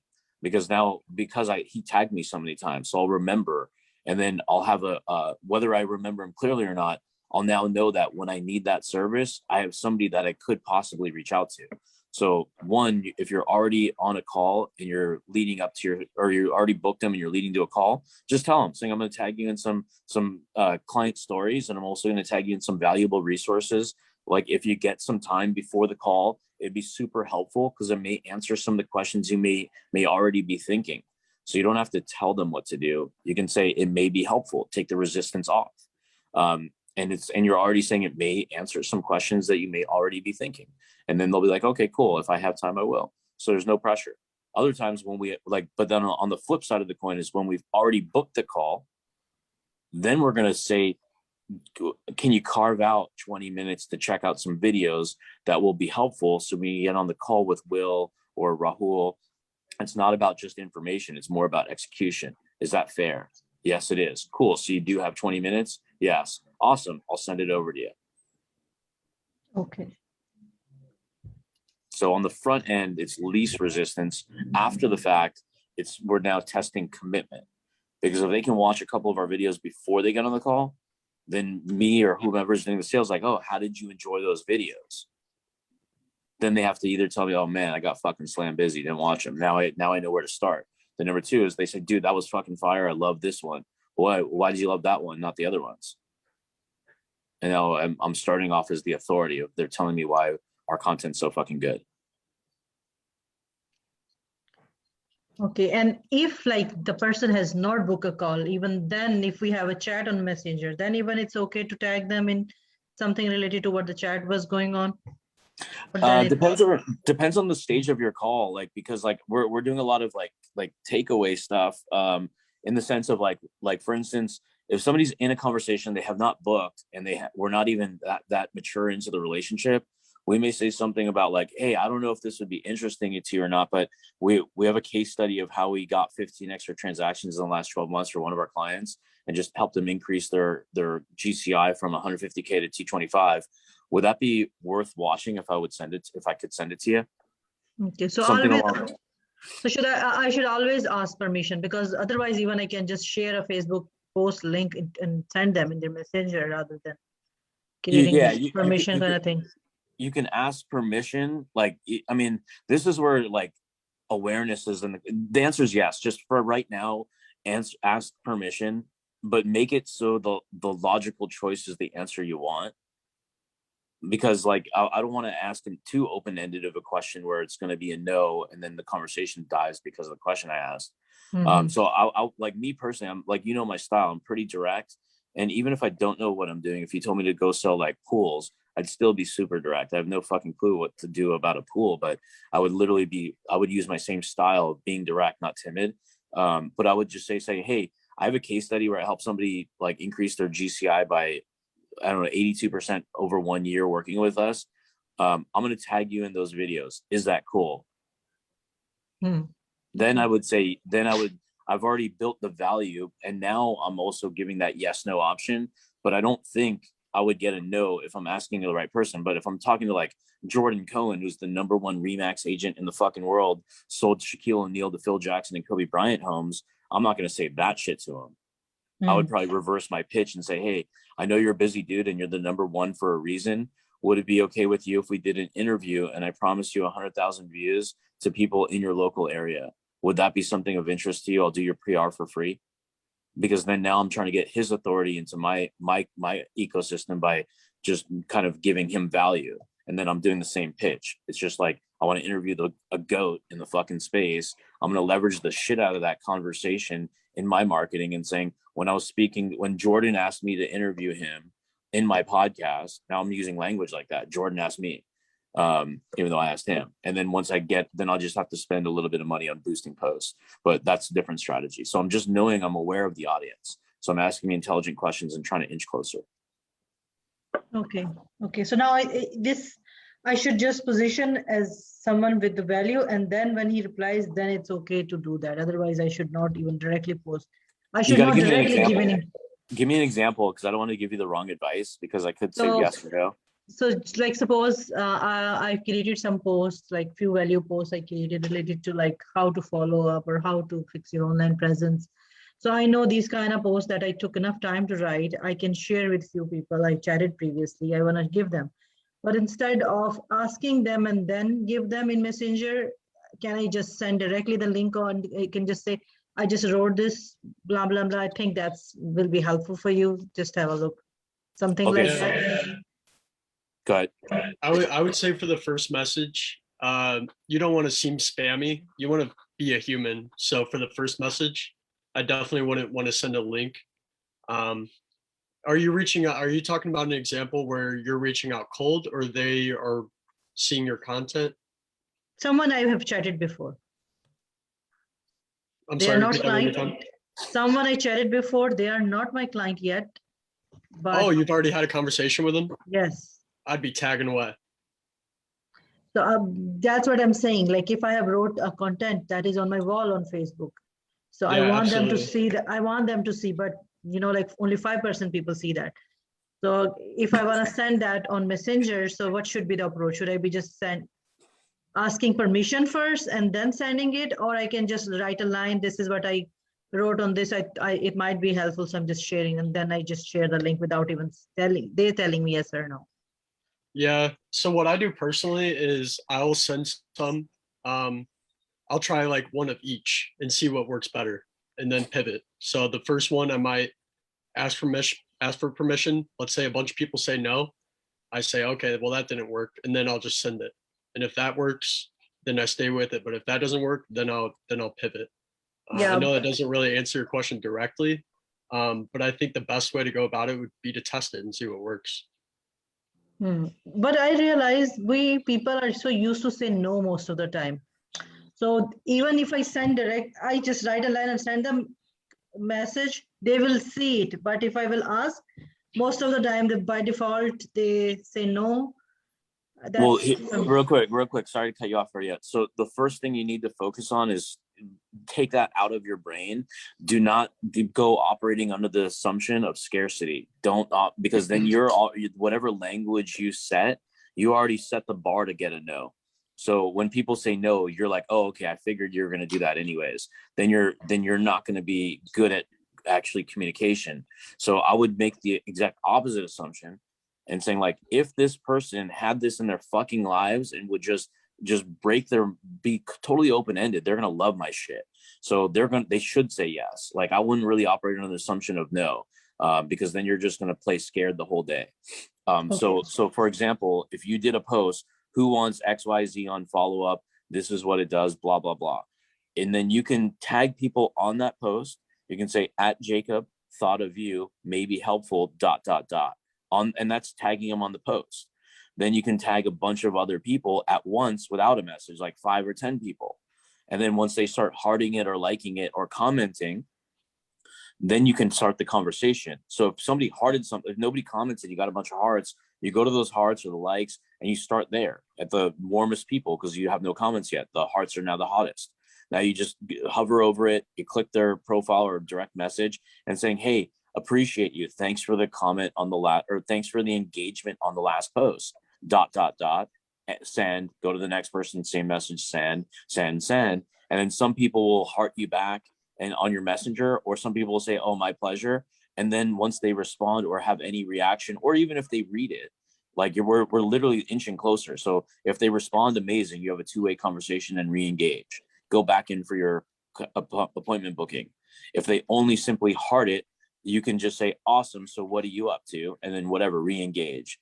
If they only read it and no response and you see their face, then saying, hey, then you can ask an open-ended question. Hey, I got something crazy for you. I was thinking about doing for marketing, and I'm looking for a beta person to test this strategy on because it worked for my partner who got 5 new leads in the last 2 days with sellers. Would you be interested in seeing it? And then you can just ask a question. So I'm literally looking at, I don't care of the scenario. I'm looking at, like, I'm just talking about one individual post, not everything that you're going to do. So if the one post had comments, that's my hottest. No comments, my engagement of hearts and likes and whatever are my next hottest. And then the tags is the last scenario, is then I'd go back to them and saying, hey, tagged you in a post, what'd you think? So like I'm looking from how can I maximize this one post? And I start warmest, less warmest, less warmest. And that's how you're gonna, that's how, if you get one fucking client from this strategy, I mean, that's what, $1,500 a month minimum for you. That's $4,500 with a 3-month contract minimum for you. I mean, that's worth having this practice in place. And don't get me wrong, this live right here is not going to solve the world's fucking problems. Like we literally have spent like years perfecting these strategies. And I'm not talking like 17 years, how long I've been doing this. I'm talking about over the last 2 years, we've been like mastering the art of text message communication, and we're getting better and better and better. And every time we get better, we make more money. So when we first started, I always give the advice of to Jacob and Ben, if you're gonna fuck something up, like really mess it up. Like don't bitch out, don't eject yourself out of the plane at all ever. Like if you're on with a prospect and they're not feeling it until they say no, just keep asking questions, take a little bit of a risk, try to course correct because you have nothing to lose at this stage because you already fucked everything up. May as well just burn that motherfucker down. Yeah, Yeah. and I was just thinking, here's what I would do. I would just tag them and then ask them a simple question. I wouldn't do the open-ended question right away. What I would do is I would tag them. I would say, hey, I just tagged you in something I feel would be helpful for you. Did you see it? So they either have to say yes or no. And if you get a response, then you can go in with an open-ended question and what you would normally do. But I like getting like a quick yes or no response, because a lot of people won't want to answer an open-ended question right away because they don't know why. But if you come in with like an interesting question, in your case, if you're tagging somebody, yo, did you see the video I tagged you in? They're either going to reply yes, no. If they see it, you bump it. And then from there, you can go in with those open-ended questions that Rahul was talking about. Yeah, but pre-frame your brain first that people are going to say yes. Don't go operating under the like everybody says no. I mean, they're gonna say yes. I tagged you on a video that was helpful. You know, I helped you out. Yeah. Got it. Yeah, because And I mean, a lot of what's going to stop people is like operating when we're assuming the worst, then it's going to stop us from doing what we want to do the most, which is help more people and make more money, right? So just that brain wave, you gotta fucking like get rid of that whatever that voice is telling you, and you have to like be aware when you hear it, tell it to shut the fuck up and just keep going, because that's the main if you can't get out of your own head, then it's going to kind of slow your day down. And whenever I get in those modes, number one, I feed off the energy of other people. Like I see Jacob and Ben crushing it. So I'm thinking like, I'm competitive, so I can't let these guys outwork me or outdo me. So that's going through my brain. And then number two is I go and try to put my headspace in a time of something I loved. Like I used to love to play sports. And then I would go back and reflect like, hey, why was I working so hard and like running till the brink of throwing up every single day to be good at soccer when I never got paid a fucking dime? Now that everything in my life, all of the team members' lives are on the line, why am I now feeling like I can't go all out? So I kind of reframe those stories in my head and saying, go all out, man. You're going to disappoint too many people. So let's just not do that and do what you say you're going to do. So I kind of create a promise to myself. So, and I treat every Monday through Friday like is like almost like baseball. Like you can play all 5 days, then you got your rest day on Saturday. Like today, like this is a little bit of a training. So it's like a kind of like we're watching game film, like where we're just chilling on our couches right now. And then tomorrow we're going to have a full rest day. And if we want to watch Netflix and respond to some DMs, we're just chilling, no pressure. It's just an extra credit. If we get some cool ones on a Sunday, awesome. Monday set. If not, let's just rest because we have another 5-day sprint ahead of us. So we're just kind of like mentally fucking with our own brains to just get that positiveness out so we don't kind of overwhelm us with stress and freeze. And then when we freeze, we have a tendency to work 18 hours and look back and accomplish nothing. Yeah. That's what I used to do. Yeah, because we don't want to be staring at a computer and like go tell our family members, oh, how was your day? It was awesome. I worked 18 hours. But then inside you're thinking like, well, what the fuck did I even do? Was there anything productive? We don't want that. We may as well just take a day off at that stage. But we just have to be just really, really focused. And once you understand your niche and your offer very, very clear, the rest comes easier. The rest comes a fuck ton easier, because when you can actually literally clarify what you do very easily, then you can train other people, but then most importantly, you can sell stuff, because confused people cannot buy. Like, because have you ever heard somebody say something and you're like, what? Like if you are ahhing somebody to death and you just want to get out of the conversation, just think of that's you also. Because that happens to me all the time. Like, people will be like, here's what I do. This is what I do. And I'll just stay silent. And I'm trying to test people if they're going to throw up and continue. Because like they're expecting me to say, oh, that's awesome. Oh, I need that. I'll just stay silent. And then they'll start talking more. And I'll stay silent again. Then they'll start talking more. And I'm like, well, I don't even know what the fuck you do. You sound like a Jamaican now. You have like 12 different jobs offering different industries. Like, now you confused me when I could have possibly used you, but you just talked yourself out of it rather than asking me a question. Raul, that's kind of where I was getting at with Jacob too. What you just said, you know your why, right? And everyone has different whys for different parts of their life. But in business, everybody has their own why to why they want to be successful. So, if you're not paying attention to these people and asking the right questions, you can't find the why. Because like for yourself, you used to push yourself till you almost threw up in sports. And then you're looking back and you're like, well, I have people that are depending on me. I need to do well here. If it's kind of like when you're talking to someone, you're just like, well, what are your goals? Well, I just want to make more money. That's not good enough. Why do you want to make more money? And get deeper into their why and figure out why they want to make more money and why they can't fail at whatever that why is. So now you connect them to that emotionally and you can be able to really help that person out with what they need. Yeah, no, I love it. I mean, that's exactly right. We're always peeling the layers of the onion back and back and back. Otherwise we're going to underserve that client, because then we're just surface level people. Because the real pain people have is really emotional and inside of them. Our job is to change that and bring it out, because it's like, hey, I need more leads. That's not what you fucking need. That's what I'm thinking in my head, is like, either like if somebody says they need more leads, I'm thinking like either your marketing sucks or your sales suck. That's it. It's not the actual lead itself, because even if I brought you 100, you're still going to fucking royally mess it up, because I didn't solve your problem. So I didn't ask the right questions to actually give you what you actually need. I know what you want, but I don't know if that's what you need yet. So once I understand that, I'm going to give them what they want, but also what they need at the same time. Then give me 1 second. Let me see if we can go a little bit longer. I have somebody booked a call for me right now. It looks like someone's dialing through the CRM, so you can see how I enter a conversation too. Oops, I don't know. Your phone. You can turn off your phone and we'd be able to hear you. Yeah, it's too close. I'm just walking away. Okay, like, I had a feeling like the way it was set up, I can see the notes that the guy wasn't gonna answer the phone. So we got work to do with Jose. Is that a Jose set? Yeah, it was a Jose set. Let me walk. Why the fuck am I hearing myself twice?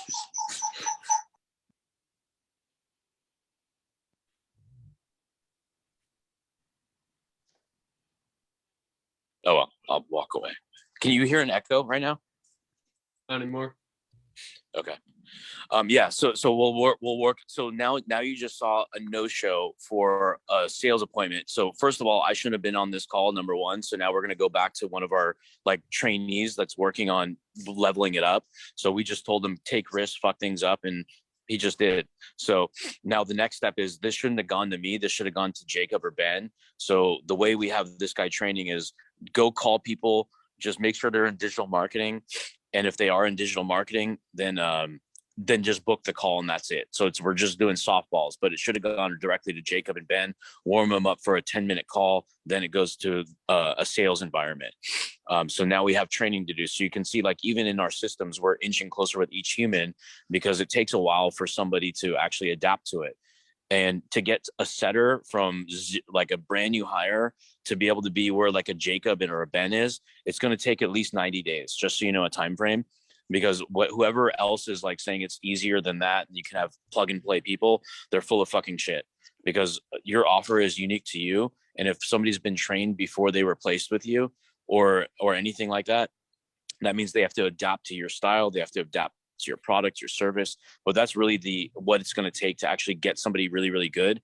The one identifier that you know if they're going to be good or not is their hunger. Don't worry about skill at all. As long as they're hungry and they don't come up with any horseshit excuses and they're willing to work all day, all night, that's all we look for, because then we can mold it. I want to just do a quick example, right? Just like follow up to, like, I'm looking at that notes on that one. Jose has called this guy 2, 4, 6, 8, 10, 12, 14 times. 16 outbound calls. So this guy has actually been in our ecosystem since October 15th, 2020. And Jose's finally got, I mean, even though he missed, but just to give you guys an example, like, I'm looking at the notes right now. So 15 calls.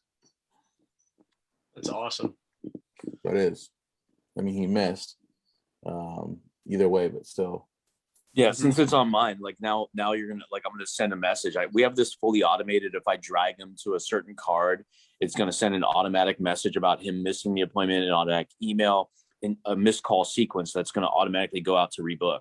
But I'm gonna not do that. I'm gonna try to, like, say, like, because it's Saturday, I'm gonna be pretty aggressive, and I'm gonna be like a little bit like disappointed the way I write the language. And I'll say, yo, I don't even know if it's like what, like, I'm just thinking, because it's an Indian guy, I'm Indian. I'm thinking, like, is he, like, what goes through my head is he going to understand my slang or not? Was he born in Canada or wherever he's from, or born in India and moved to North America? So I'm going to be a little bit neutral on the language. But I'm going to be aggressive in the sense, I'm going to be like, yo, Amit, Rahul here. I know we have a call right now, so I have the next 30 minutes on my Saturday just waiting around for you. Can you kind of make my day and call back? Area code Canada. Yeah, so I just assumed 431 was Canada. So, like, but anyways, that's how, like, I'll make my messaging. So I'll make them feel, I want to get an apology as my response when I have something like this, because, like, oh my God, I'm so sorry, it blanked, it didn't pop up on my calendar, I'm now with family. That's what I'm hoping to get the response with. And then now I have the apology. Then I'll say, no problem, enjoy your family. What time on Monday can you commit to that you'll be available? And then he'll give me the response I want. And I'm just leading him to Monday. And then his best answer could be like, I'm out of town on Monday. I said, okay, well then why don't you tell me what works for you? And then he'll have to tell me what works for him. I'll say, okay, calendar sent and booked. Is that something that you can commit to though? Yes, it is. Okay, great. Is it okay if I tag you in some helpful videos before the call? Yes, you may. So now I'm like, boom, boom, boom. And I'll say, tag sent. Can you please try to take a look at those before we speak? And then we'll be like, we're done. Then Jacob or Ben will call them before and just saying, hey, we're excited to talk with you. You're at 10 o'clock. Okay. Just make sure to answer your phone.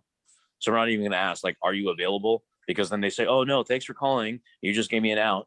We're not going to say that. We're going to say you're confirmed for 10, expect a call on time. I just want to make sure, did you get a chance to look at those videos? No, you didn't. Okay, cool. No problem. If you have some time before, do it. If not, we'll just cover it on the call. Okay. So we're literally like, I mean, we're literally like a fucking doctor's office, like the old school, they'll just call and confirm your appointment that you're going to come in for your toothache. So we're kind of doing the same thing, but we're doing it in high volume. And then our sales process is typically 2 call to convert, depending on how warm they are, but we don't assume that. We find out on the phone, like how long you've been following us, what motivated you want to hop on this call, why is now the right time for you, all that kind of language.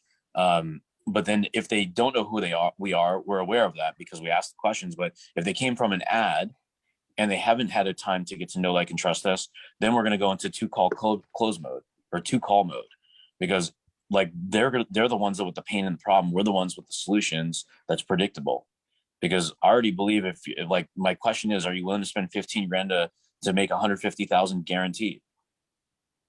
And if they say, oh, well, I don't know. I'm like, what do you mean you don't know? I thought that's why you wanted to increase your income. No risk, no reward, man. But in this case, there's no risk. The risk is if you do nothing. Doesn't that sound like a riskier option? Because if you couldn't fail, and I'm telling you couldn't, what's really actually holding you back? Let's get transparent here, guy. So we're going deep and deep and deep. Like Michael was saying, like, we're peeling back as much as possible, but we're also allowing people to feel heard. And when they feel heard, they're willing to open up. because at the end of the day, that's what we're all about, is like we have to get that transparent conversation, like that doctor analogy. Like I can't go in the doctor's office and say, and the doctor says, what's wrong? And I say, I don't know, doc. Why don't you tell me what school you went to? And so that's all it is. I mean, we're using those same language patterns on Messenger, and like it's so cool, like to see this all like every day. I'm just like, how the fuck are these guys like getting these calls and doing so much volume, which is like the goal for all of us. Now, if we bring in 2 more people to do setting, like we would have to open up like 2 more social media accounts to be able to even support that with the organic volume, or drop like for a salesperson, for every like 10 grand of ads we're going to spend on, we'll probably get like, I don't know, 60 showed appointments, like 100 or plus booked appointments. But maybe 60 showed, and then we just have to have a good closing ratio. So then that's our other option, for drop 10 and have a salesperson that's qualified, bring in 10 to 15 clients for us off a 10 grand spend. So we've kind of made it now we have like our own data that we can actually like predict stuff, because you can't predict it off somebody else's data. Because clients ask me all the time, if you run my paid ads, what could I expect? I said, well, based on our other clients, this is what they already receive. But as far as working with you, it may be better, or it may take a little bit to get to those numbers. But I can't predictably say like what your success outcome is going to be. Because if I already knew I was going to make you $1 million, I'm probably going to charge you 800 grand to make $1 million. If I guaranteed I knew I can make you $1 million, I would reverse it. I'd say my commission's 80%, yours is now 20, because I have the power. But I don't have that. I don't have the crystal ball, because it's marketing. Half of it works, half of it doesn't. We just don't know which half yet. Cool. Any other questions? Because I got about 6 more minutes till 10:45 in the morning.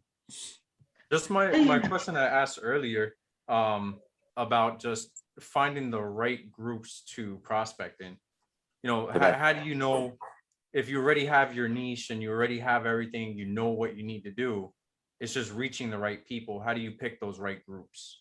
The right groups, I look at, like, there's going to be big ponds, small ponds. I don't look in the middle.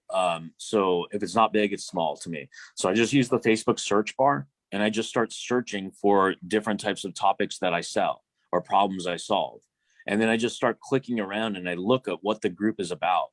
And then once I see that, like, if a group has like 50,000 members, but then like 4 posts that day, maybe that group is a little disengaged. Maybe the group has no identity. So then I may skip that group. But then if a group has like 1,000 people and there was like 50 posts that day, then I'm like, oh shit, this is a group I need to be in, because they're active. There's not very big. And as it grows, I could be a voice. So that's kind of how I identify which groups I want to be in, personally. So I just use that Facebook search bar.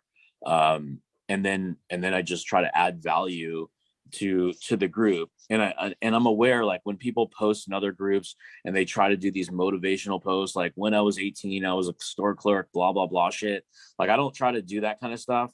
Like, I might just beat people to the punch, and I'll say, like, after 17 years of doing this, I've distilled down like 3 things that I would tell my 18-year-old self. And I hope this will help anybody out there that may be feeling this pain. And I'll say, admins, I hope you also agree. And that's my way of saying, if this sounds salesy, don't fucking delete my shit. That's what I'm thinking in my head. And then I'll say, like, secret or like pillar or whatever, number 1, like 18-year-old advice number 1, 18-year-old advice number 2. And what I'm doing is I'm trying to take authority, and I want people to proactively friend me or comment, because then I may have to prompt, like, if anybody has anything to add, or if this resonated with anybody, let me know. Mm-hmm. So I just want to get people to What's more important is the engagement. And then it's actually better to get into a small group, because then it allows you to build your branding and your authority within that group as it grows, so more people know you. Well, it's going to be more energy out, because it's smaller and growing. Like, you don't want to be like going on the ride with them for the rest of their lives. Like, it's kind of like, it's a hard question to answer, because yes, you can stand out more, assuming that your buying pool is in there. So you'd have to identify, is my buying pool in there?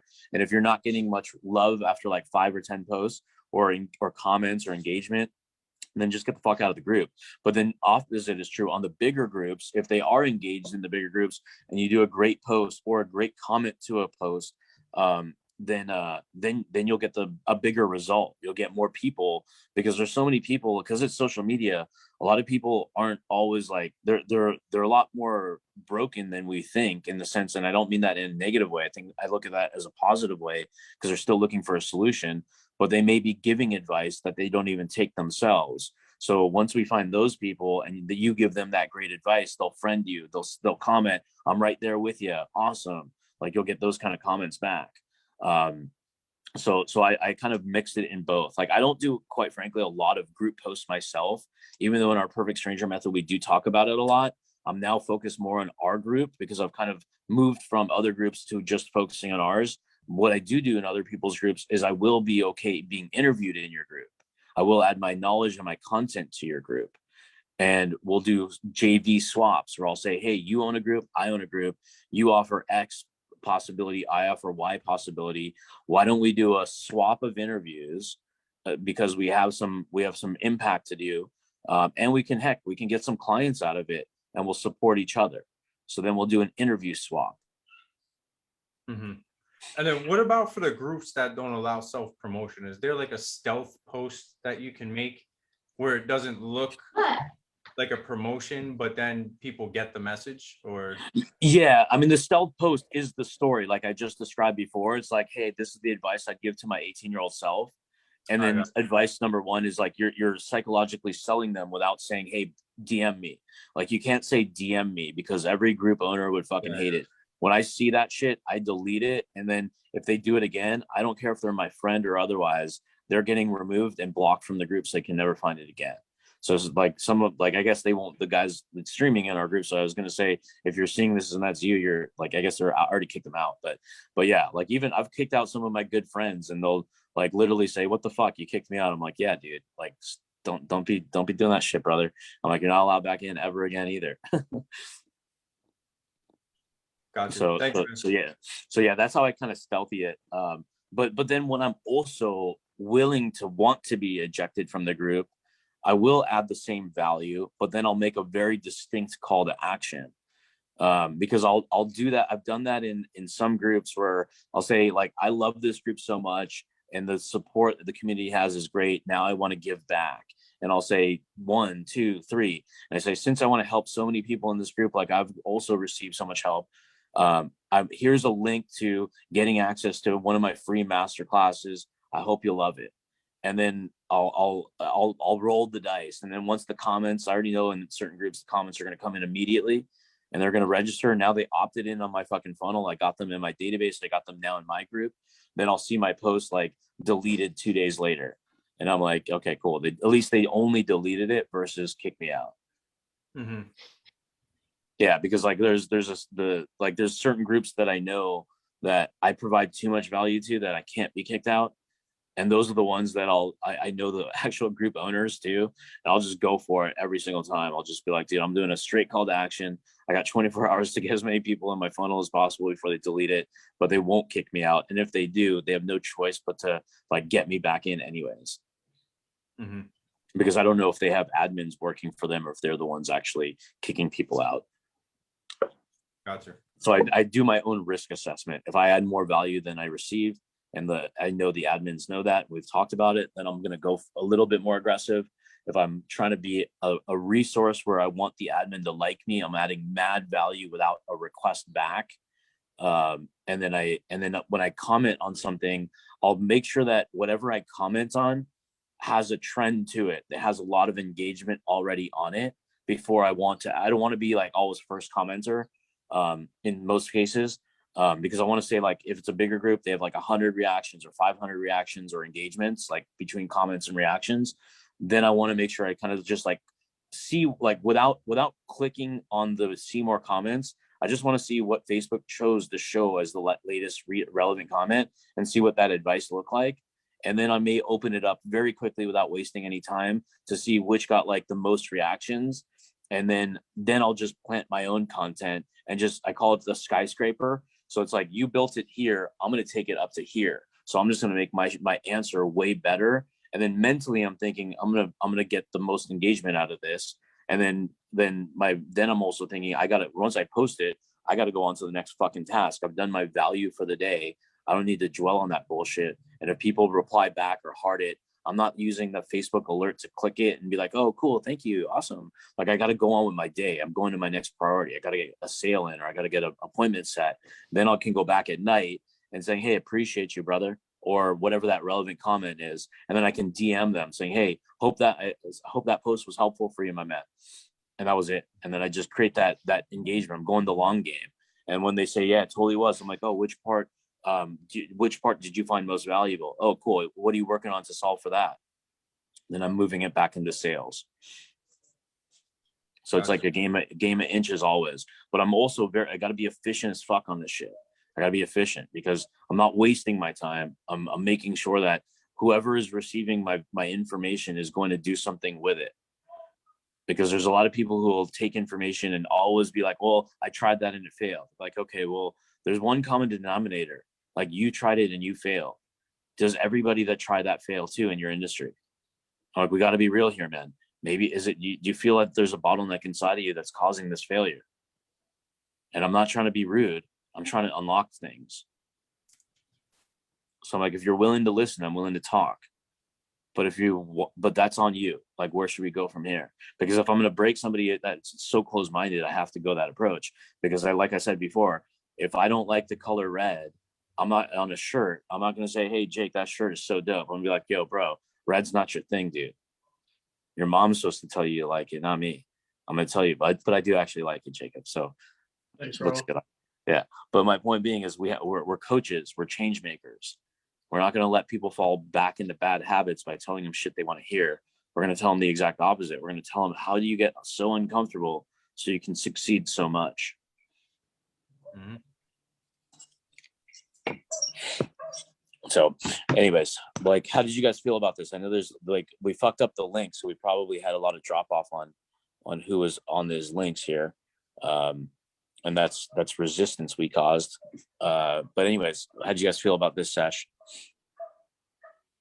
Anything you can learn is value. So I mean, Thanks for all the help. All right, like, yeah, because we'll like any like, drop a topic in the chat here on Zoom of what you guys want to work on or need help with, because then that could be next Saturday's topic. And if it's going more deeper into one topic we've already covered, we can also do that too.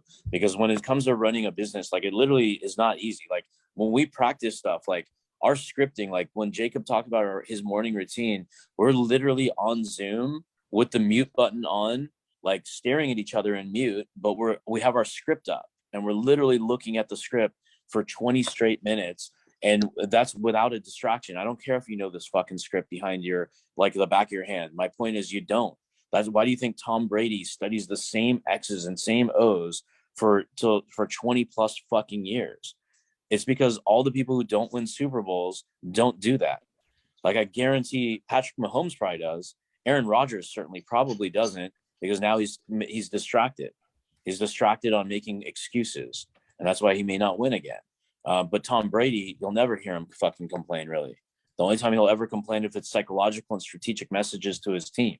That's it. He studies his X's and O's. He's got his armband on every single game, and he's literally practicing every micro moment, because when he fucks up a 3rd and 9 and he only gains 6 yards and they have to punt the ball, guess what he's doing on the sideline? Was the route off? Did I not lead the pass enough so the guy could have dove 3 more yards and led him into that first down? Or what happened? Was the defense just great? Now, how do I improve that 1 inch? So I could have got the 7 points. Now we got fucking 0. So that's how much he's studying. And that's what we're doing in our scripts. When we're looking at our script, we're imagining, where did we cause resistance on the last call? Which person could we help? But they actually bailed out because I asked real shit questions, because we can't blame the prospect. We can only blame ourselves. We can only get better. So we can anticipate that when we feel that coming. And that's why we're spending 20 minutes literally every single morning just looking at our 1-page playbook. It's literally 1 fucking page. And then after that, we're breaking down game film. Play a call, Jacob. Let's listen to you. I don't care which one. It's good, bad, or ugly. It doesn't matter. We're just going to break it down, make it better. And then We're going to have Ben do the same. Jose do the same. Cool. We have time for a role play. Don't do the whole fucking role play. Let's focus on where you suck. Let's fix that. And that's it. That's how we run our day every single day, 1 hour. And then I don't know what they're doing to learn on their own, but I can tell you they're doing something because they're improving, but that's the time I don't ask for. It's like, all I encourage is like, look, if you want to learn like days like today, I'm sure Jacob and Ben learned one thing today that they didn't know about us before. And that's all I want them to take away is not the 2 hours of content here, but the one thing in the 2 hours of content that they're actually going to say, fuck, if I do that, it's going to have a magical impact on my whole day. Yeah, because like learning should be also a game of inches. Take one thing and get good at it. Don't take 10 things and suck at all 10.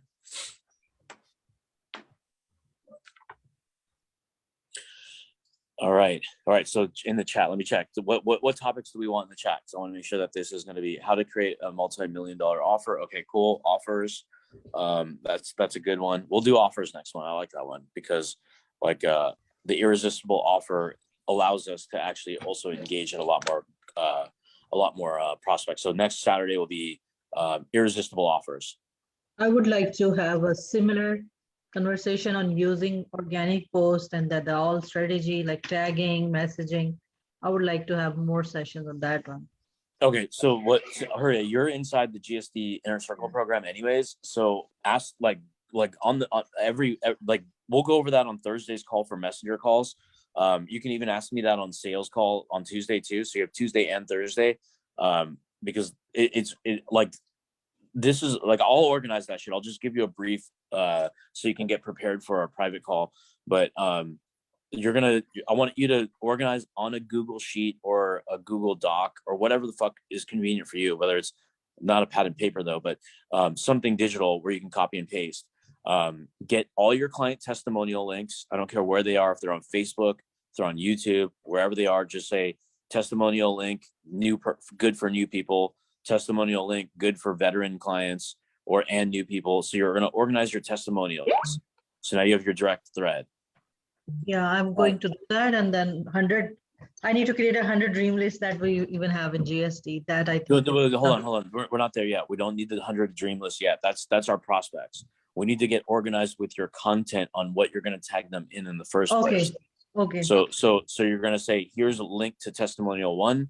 Here's a link to testimonial 2, 3. That is ready. That is ready because they are just okay. 5, 6. I have that already. Okay. So you already know what you're going to tag them in. So now you're going to tag them in it. But then number 2 is now you're going to have valuable training content.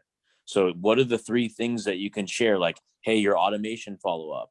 Hey, your sales follow-up. Hey, your marketing system, your social media posts. So now you need to get your content. That's your best trainings that you've given for free on Facebook. And now you have those documented on one document. So you have testimonials, trainings, and that's it. Keep it simple. 3 testimonials, minimum 3 trainings. If you don't have 3, then you do 2. Then if you don't have 2, you have 1. Don't have to create new things. You just have to organize what you already have. Now we're clear on what we're tagging them in. So now when you're warming them up, 3 tags on testimonials, 1 tag on training, because that's all we have. Simple, right? Okay, so post will be old, but I can just go back to the post and then add them as tag them in the same post that I created 2 weeks before. Well, yeah, because why the fuck why do another video when you already did the video? Use that as leverage. Everything is an asset because I'll go back to my own comments from 2020, 2019. If I just put a fire fucking emoji, guess what? I'm going to get 2 or 3 comments that day. Or I'll go say, Jacob, from your personal profile, go hit up some of my old comments to do LFG on one, saying I'm in on the other, whatever. Just say whatever the hell you want. Just don't make it the same. And then boom, those old posts are now re-engaged in the algorithm. Now, when it comes to tagging people in, like whenever I tag people, if I was tagging, let's say Michael or Cliff or whatever, I'll tag them in the Perfect Stranger method. I'll tag them in our SOAP ads training. I'll probably skip the sales training one for Michael, but I would tag him in some of our client results.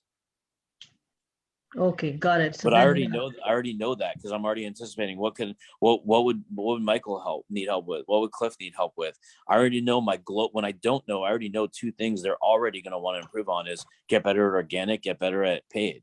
that's leads, that's traffic. I can already guarantee that everybody's going to want those two. So when in doubt, I have my generals and then like the general content. But when I'm being precise and I already know it, then I know exactly what's going to, if you watch this, you'll be mind blown.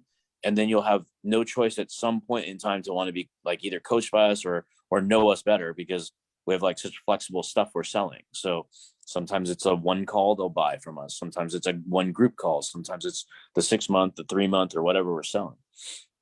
Gotcha. Yeah, this is very good. What I learned today, like even for this, I need to create a plan. Like if, whenever the conversation is, then I can tag them accordingly to the already created posts.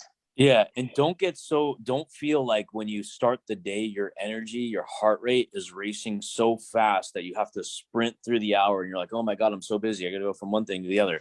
Take a deep fucking breath and have this preparation ready, because like once you have a doc and you open this doc every single day, every single fucking day, like your tagging doc when you're doing outreach, and then you're gonna have it in tab number 1, and then you're gonna be able to delegate the shit out of this. It's gonna be so easy to delegate. But when you tag all your clients in all these batch tag these like your clients in the 3 testimonial videos, the 1 training. And then now you have people warmed up. Now you have a reason to reach out to them on DM. Now you have a reason to pick up the phone and call them.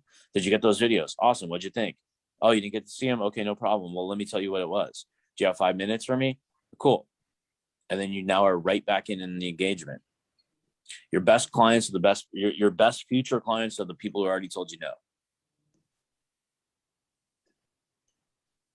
Those are the best clients that are already, the only people that don't know that those are the best clients are typically the person selling it. Because I love, like when somebody says no, I'm looking at it as literally not to be cliche on old school sales, but like I just didn't give them a reason to say yes, or I'm too early, or I cause resistance. Because if they need help based on, if I just click their social media profile and I see their comments and they're still begging for help a year later, half an hour later or whatever, I just know that I didn't do a good job and that's on me. So I can just call back and be like, look, man, I know we had a conversation, but I felt like I screwed something up there. Do you mind if I actually explore what that was? Because I know that I can help you. I just don't know what yet. Then I can just go complete transparent and blame myself. I call that second swing of the bat. Yeah. Like I've even, like you guys have heard me say this on the private conversations over and over fucking again. When somebody doesn't like what I'm selling, I could just laugh it off and I can say, hey, if you knew what I knew that's inside of my head, it's because I work here. You would be saying, damn, I need that. But because I did such a bad job today and I didn't like actually find where it, like I can help you. Would it be okay with you if I take some time to like review this call and call you back in the future, like in the next couple of days? They're going to say like chuckle, like, haha, yes, of course. And then it'll give me another chance to reframe if I fuck something up.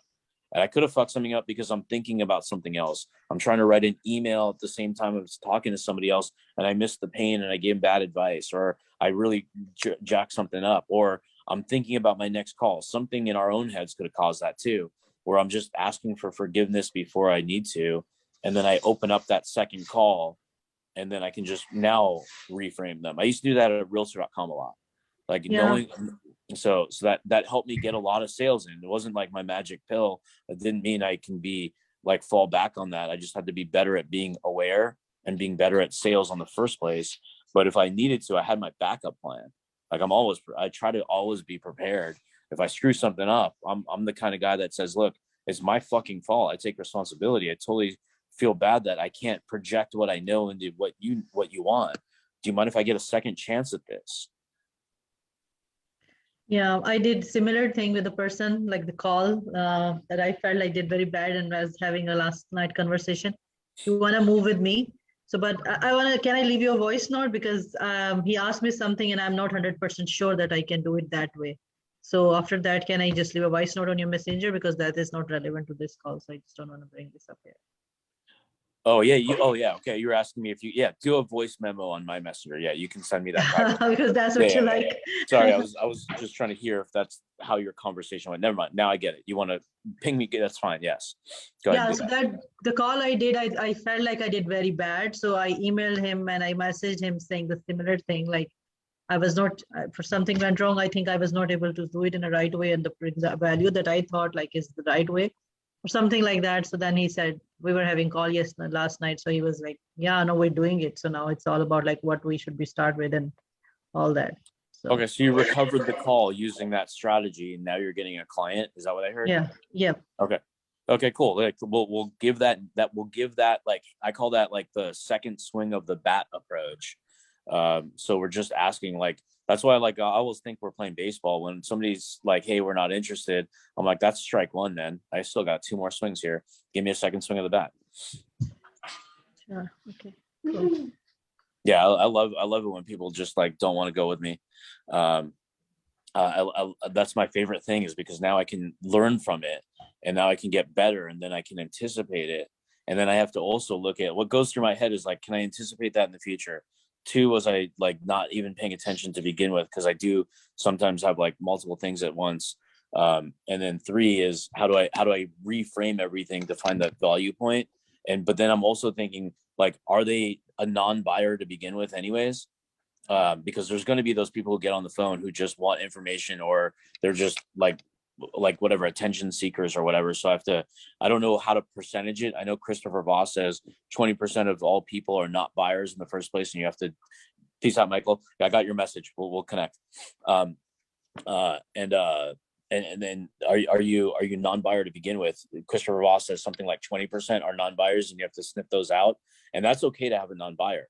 We're not trying to draw a bridge of relationships or not. We want the long game here. Meaning like if we're not gonna do business, I want to walk away friends with you anyways. I want to walk away that you say, hey, I respect this human and I will do business in the future if it ever comes up, or at the very least, I've got referrals for people who said no to me. It's because I'm not going to be like, hey, fuck off, or wasting my time. I'm not going to do that. I'm going to basically just be like, look, cool. I mean, maybe the timing's just off. I don't know. Maybe I did a bad job. Maybe you're not even interested in what I'm offering. But hey, maybe in the future you can think of us. Would that be fair? Cool. Now, because then I'm sensing if they're not a buyer, then I'm not going for it intentionally. Then I'm pushing them out in the ecosystem. I'll say, hey, enjoy our group. Comment on what you liked, just because then I'll know that you're following us still. And if there's anything you'd like to see, just drop me a message. Okay, cool. Now we can walk away as friends. And then I can keep them in the ecosystem without creating pressure and resistance, because I've done that before where it's like the boiler room sale, buy or die.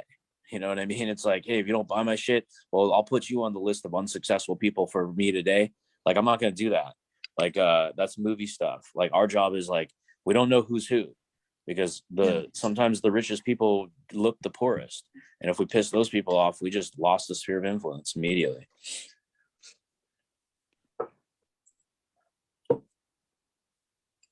Yeah, because I saw Jay-Z's thing, like where like they showed how he dressed through his career. The broker he was, the more flashy he dressed, the richer he got. It's just a black t-shirt and jeans. Because now he's not trying to prove anything to anybody, but he was when he was broke. So that's my whole thing is I don't judge any books by its cover, because like the person who does the landscaping here or the gardening, like when I see him dressed, he's wearing beat to shit shoes, jeans, shirts, and a sombrero. And I'm not going to judge him because he's in his work clothes. But that motherfucker who does this every Thursday, that dude's a millionaire. Like he owns like 9 properties. He bought his daughter a fucking brand new Corvette with straight cash. And I'm like, had I judged him, I'd be like, oh, well, I'd be like, why does this guy work for $60 a month to do this for a half hour? But if I judge it, then I've already made a bad assumption, because I just now opened up conversation and said, hey, you work so hard. I appreciate you. And then it opens another conversation. It opens another conversation, because that's how I learned that information. Like, dude, you're a fucking millionaire. Holy shit. I love the fact that you're in the weeds too. You're a great leader by doing the things that other people are also doing that work for you. And you've also earned the right to also take a month off and have somebody take over my house when you need to. So I was just, sales is all about, and questions are all about opening people up. Yeah. Cool. And then we got a jam after this, Maria. So yeah, drop me that message, because we're still streaming in the group. And then Jacob, for like Ben mentioned something on Skype that because we screwed up the link and people didn't get on it, and we didn't tag people. Can you tag people that like said maybe you're going? Mm-hmm. Yep. Just spend like, I don't know how long it will take, but try to do it in like 5 minutes. Don't waste your time on it, because I'm gonna open up a new event for next Saturday, and we're gonna go over offers. Except next Saturday, we're only gonna be doing this for 1 hour instead of like a little over 2. I want to keep this private, or I want to keep this like really, really concise on these trainings, and then anything very, very detailed and very specific, especially for you, Huria, we're only going to be doing on our inner circle calls, like the students that pay for the access. So we're not going to give away all our secrets. We just want to help everybody get an inch closer. But if you want that private, in between the lines, like exact strategy, where we'll say, this is my exact scenario I need help in, and here's my exact unique answer for your specific scenario, those are going to be on the private calls. Sure. Cool. All right, guys. Cheers. Have a good Saturday. Thanks for joining in Facebook land. Jump on our 10K challenge, or sorry, 100K challenge. Like, I can't even express how fucking good that's going to be.